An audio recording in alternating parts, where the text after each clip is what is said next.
A obra Viver e Aprender para o ensino médio na área de ciências humanas, ela está organizada em temas. Mais do que isso, não só em temas, mas também em áreas de conhecimento. Nosso objetivo, ao fazer dessa forma, foi não só fazer da área de ciências humanas um conjunto de disciplinas, mas escolher um conjunto de temas significativos para jovens e adultos, pessoas que já estão no mercado de trabalho, que já têm uma experiência de vida, e como é que a gente pode fazer dessa aprendizagem também um momento importante para o seu trabalho, para a sua vida cotidiana e também, obviamente, para que ele possa continuar nos estudos, eventualmente ir à universidade, fazer um Enem e, obviamente, fazer referência aos grandes temas dessa área de conhecimento, que é as ciências humanas. A gente organizou o trabalho em 3 grandes temas: riquezas e pobrezas,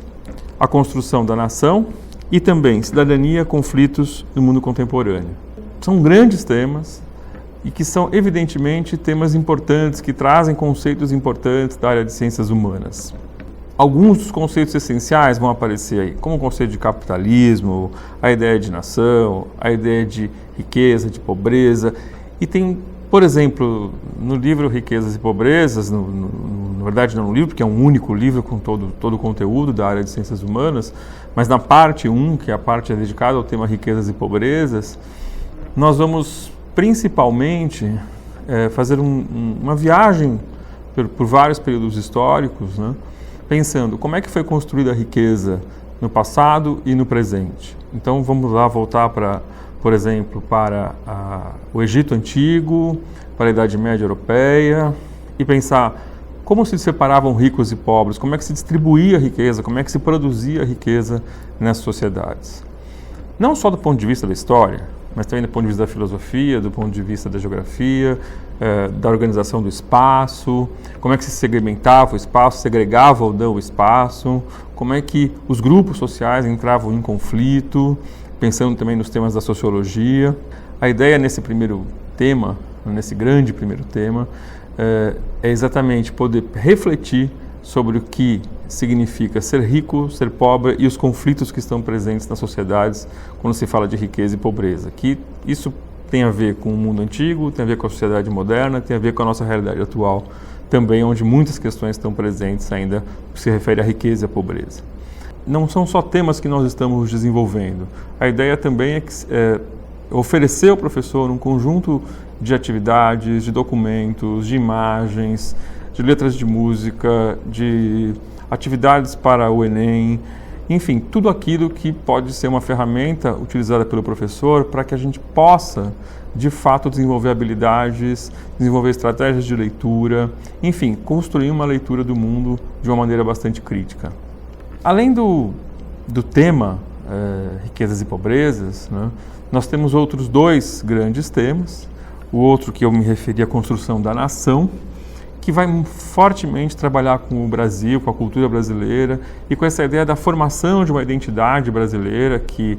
está fundada na diversidade, nas culturas africanas, nas culturas indígenas. Vale a pena lembrar também que a gente tem toda uma preocupação em resgatar essas culturas que são parte da cultura brasileira, que são fundantes da cultura brasileira e que elas têm que estar presentes nesse diálogo também sobre o Brasil. Então vamos pensar na formação do território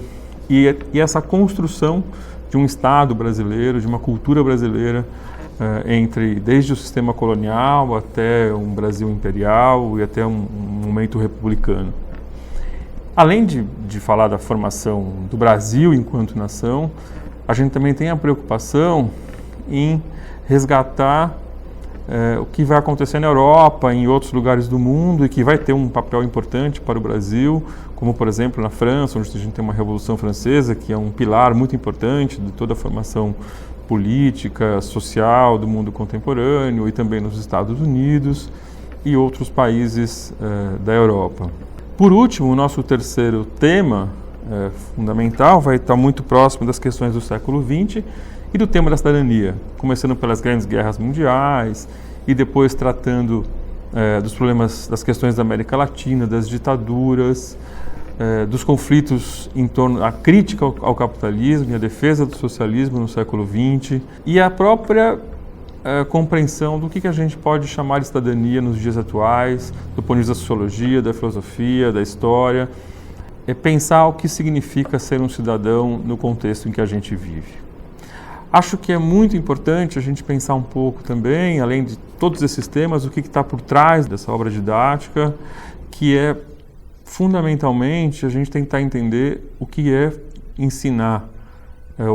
ou trabalhar com a área de ciências humanas para a educação de jovens e adultos. O que ela tem de diferente em relação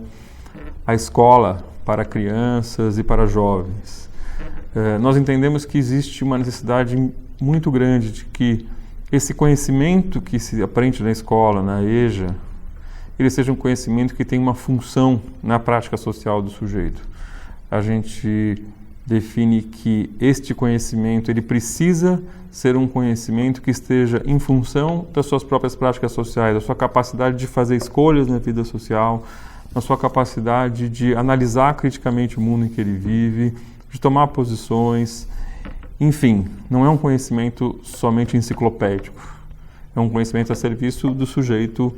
e que possa alavancá-lo para outros projetos, para outros momentos da vida dele e outras possibilidades, né, futuras. Por isso que a gente não está tão preocupado na quantidade só de coisas que se ensina, a gente está preocupado em fazer uma seleção que seja super adequada para esse sujeito. Tenho que lembrar, por último, que a gente tem uma grande quantidade de possibilidades de se explorar esse livro, são muitos assuntos e que a nossa ideia não é assim que os professores tenham que seguir tudo nessa ordem, mas que a gente está oferecendo a eles a possibilidade de, dentro do seu plano pedagógico, dentro da proposta da escola, da localidade que você está, com os sujeitos que você tem ali na sua frente, você possa fazer escolhas que sejam significativas para o seu